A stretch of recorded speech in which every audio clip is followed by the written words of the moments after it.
Is heavily impacted by today's rain was Williamsburg.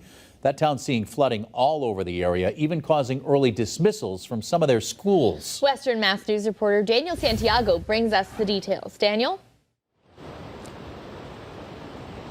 Well, Chris, Abby, today I spoke with a deputy chief from the Williamsburg Fire Department who told me their main concerns were the flooding and the high-speed winds.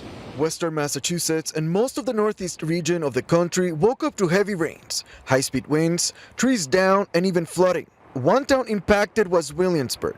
Deputy Chief Daryl Springman with the Williamsburg Fire Department telling us about their efforts to help with all the consequences of the rain. There's a couple of areas we've had to deploy some pumps to assist residents and some town infrastructure, including the elementary school. It's had some significant flooding just outside of the school, and we're trying to operate a number of pumps to keep the water from going into the school. On Monday, we visited the Auntie Dunphy Elementary School ourselves and saw firsthand pumps working, getting water out of the flooded areas. That school dismissing early at 12:30 in the afternoon.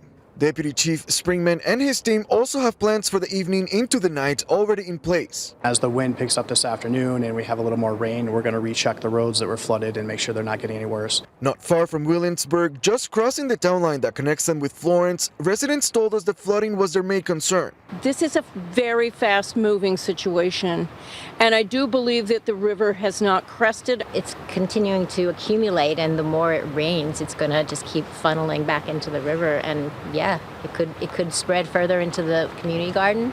It could spread everywhere. It could make more flooding on the roads.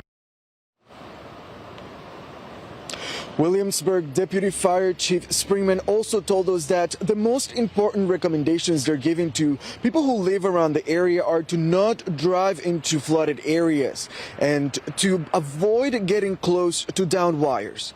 Reporting live in Florence, Daniel Santiago, Western Mass News.